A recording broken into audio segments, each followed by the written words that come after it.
અમદાવાદમાં સ્થાનિક સ્વરાજ્યની ચૂંટણીને પગલે તૈયારીઓ તેજ થઈ છે। ચૂંટણી અધિકારીઓએ તૈયારીઓને આપ્યો છે આખરી ઓપ। ફોર્મ પરત ખેંચાયા બાદ ફાઇનલ ઉમેદવારો થતાં જ ઈવીએમ વેરહાઉસ પરથી આરઓ સેન્ટર પહોંચાડાયા। મશીન માટે ઉમેદવારની યાદી તૈયાર કરવાની પ્રક્રિયા હાલમાં ચાલુ છે। અમદાવાદ શહેરમાં 4257 બૂથ માટે 9778 બીયુ અને 4888 સીયુ ફાળવવામાં આવ્યા છે। ચૂંટણી દરમિયાન શહેર અને જિલ્લામાં ચૂંટણી વિભાગના 30,000 સ્ટાફ ખડે પગે રહેશે, જ્યારે શહેરમાં 15,000 પોલીસ અને ગ્રામ્યમાં 7,000 પોલીસ સ્ટાફ બંદોબસ્તમાં રહેશે। સીસીટીવી નિગરાની અને પોલીસ બંદોબસ્ત વચ્ચે ઈવીએમ સ્ટ્રોંગ રૂમ પર મશીન રાખવામાં આવ્યા અને મતદાન પહેલા નવરંગ સ્કૂલ ખાતેના સેન્ટર પર રખાયા છે ઈવીએમ। એલડી એન્જિનિયરિંગ કોલેજ ખાતે મતગણતરીને લઈને તૈયારીઓ થઈ રહી છે। ઉમેદવારોની હાજરીમાં મતગણતરીની તૈયારીને પણ અપાઈ રહ્યો છે આખરી ઓપ। અમદાવાદમાં 38 લાખ જેટલા મતદારોના મતદાન માટે કરાઈ છે વ્યવસ્થા। સ્થાનિક સ્વરાજ્યની ચૂંટણીમાં મતદાન કેન્દ્રો પર પ્રાથમિક સુવિધાઓ ઉપલબ્ધ કરાવવામાં આવશે। ફર્સ્ટ એડ કીટ અને ગરમીને લઈને પાણી અને ઓઆરએસ ઉપલબ્ધ કરાવાશે। મોબાઈલ મેડિકલ ટીમ પણ બનાવવામાં આવશે।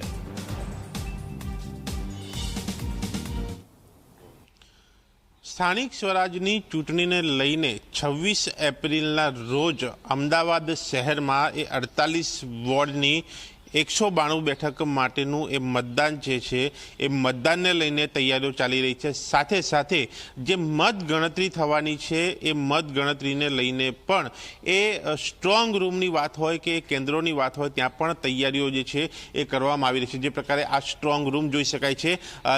સૈજપુર બોઘા, ઇન્ડિયા કોલોની અને ઠક્કર બાપા નગર વોર્ડ તેની આ વાત છે। આ જ રીતે અલગ અલગ જે વોર્ડના જે સ્ટ્રોંગ રૂમ બનાવવામાં આવે છે ને તેની અંદરના આ દ્રશ્યો જોઈ શકાય છે।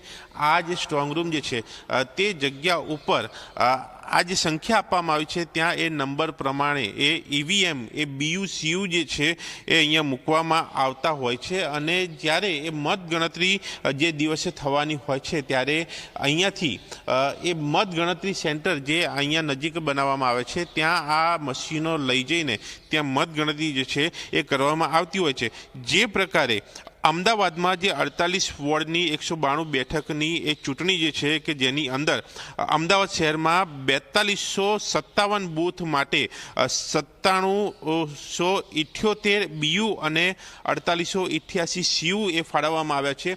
તે જ પ્રકારે અમદાવાદ જિલ્લામાં એ ચૂંટણી માટે 1126 બૂથ માટે 2660 બીયુ અને સીયુ જે ફાળવવામાં આવે છે, જ્યારે નગરપાલિકા ચૂંટણી માટે 132 બૂથ માટે 180 સીયુ અને 310 બીયુ ફાળવવામાં આવે છે। જે આ પ્રકારની પ્રક્રિયા જે છે એ કરવામાં આવી રહી છે। હાલ આ જે સ્થાનિક સ્વરાજની ચૂંટણીને લઈને જે પ્રક્રિયા ચાલી રહી છે જ્યાં આ તમામ ઈવીએમ એ આરઓ સુધી પહોંચાડવામાં આવ્યા જે છે ત્યાં એ ઉમેદવારોના એ નામ એ નંબરિંગ સાથેની એ લિસ્ટ જે છે એ તેની ઉપર લગાવવામાં આવશે અને તે બાદ જ્યારે એ મતદાન થવાનું છે તેના 24 કલાક પહેલા એ આરઓ ઓફિસથી એ ઈવીએમ મશીનો એ મતદાન કેન્દ્રો ઉપર લઈ જવામાં આવશે, જ્યાં એ મતદારો એ પોતાના એ પ્રતિનિધિઓની પસંદગી એ મત આપીને કરશે અને તે બાદ એ ઈવીએમ એ સીલ કરીને આ સ્ટ્રોંગ ઉપર લાવવામાં આવશે સ્ટ્રોંગ રૂમ ખાતે અને જ્યારે એ મતગણતરી થશે ત્યારે અહીંયાથી જ એ ઈવીએમ એ મતગણતરી સેન્ટર ઉપર લઈ જઈને ત્યાં ગણતરી થશે અને ત્યાં નક્કી થશે કે